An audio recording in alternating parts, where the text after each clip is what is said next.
mahasiswa UIN Arandiri, program studi pendidikan teknik elektro. Hari ini saya akan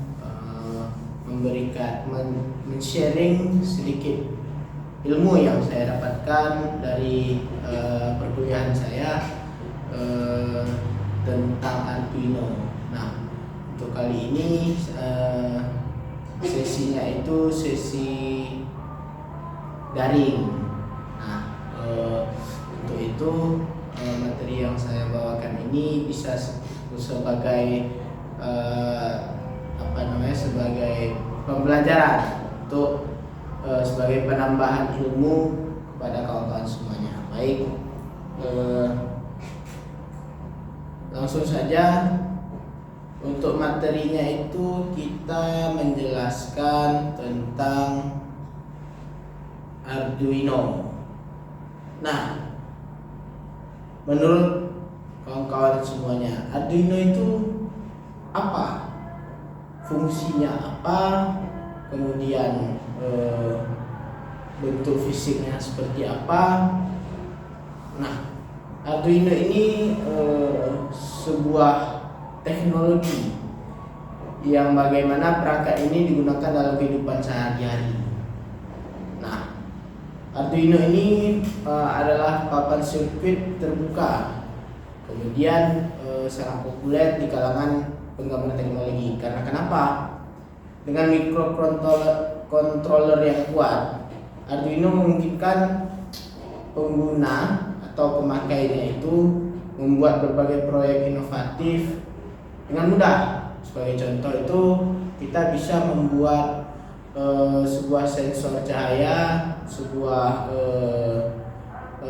sensor suara, sensor berbagai macam sensor itu bisa kita buat dengan alat bantu dari Arduino ini.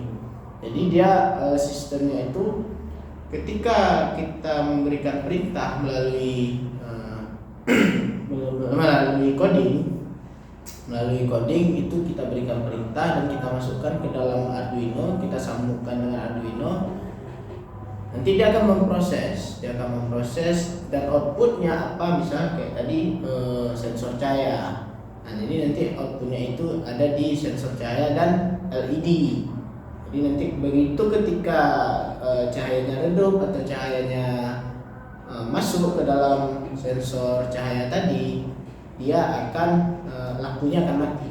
Kemudian ketika kebalikan, ketika redup, tertutup, itu sensor lampunya hidup.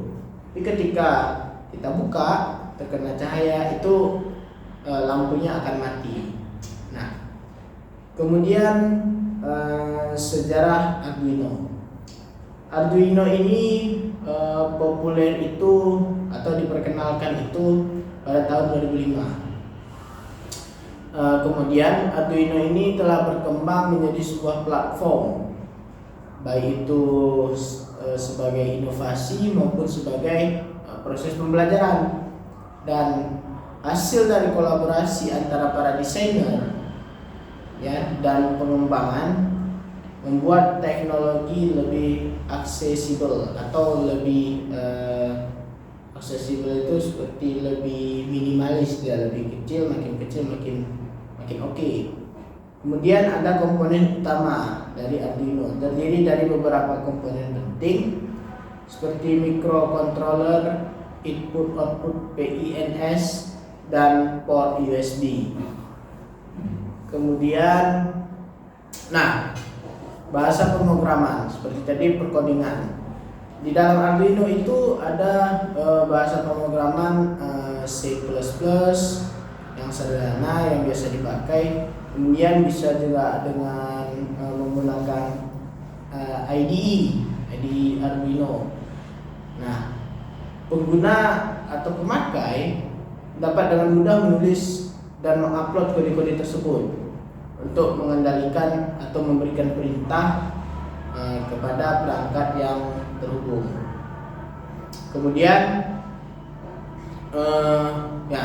proyek sederhana ini yang seperti saya katakan tadi, itu Arduino itu bisa mengaplikasikan sebuah lampu melalui sensor yang kecil atau lampu yang kecil, kemudian dengan sensor suara, lain-lainnya itu bisa dengan proyek-proyek sederhana itu bisa diwujudkan dengan menggunakan Arduino. Kemudian aplikasi dalam kehidupan sehari-hari. Arduino dapat digunakan dalam kehidupan sehari-hari seperti otomatisasi rumah, kemudian robotika, kemudian sistem monitoring. Bahwasanya Arduino ini sangat membantu dan sangat mempermudah pekerjaan sehari-hari kita. Oke, kemudian ada tantangan dari Arduino. Meskipun Arduino ini menyenangkan dengan kecil dan mudah dan gampang, akan tetapi sumber daya yang tepat dan komunitas yang mendukung, kita bisa melakukan berbagai macam inovasi-inovasi baru dari Arduino ini. Ya seperti tadi, kalau misalnya kita tidak bisa pemrograman, ya kita bisa belajar bahasa C++ yang sederhana tadi, tidak seperti pemrograman yang lain yang bahasanya agak rumit dan susah. Dan dengan C++ ini kita bisa membuat berbagai macam, dan sekarang itu AI sudah ada.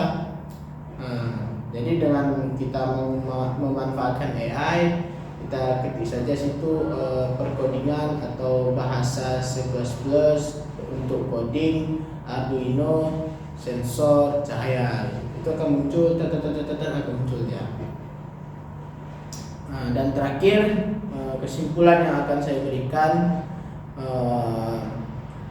Arduino dan aplikasinya dalam kehidupan sehari-hari sangat membantu dan sangat mempermudah kita dengan berbagai macam inovasi yang bisa kita buat, dengan berbagai macam karya yang bisa kita ciptakan, dengan alat yang sekecil itu dan alat yang seunik.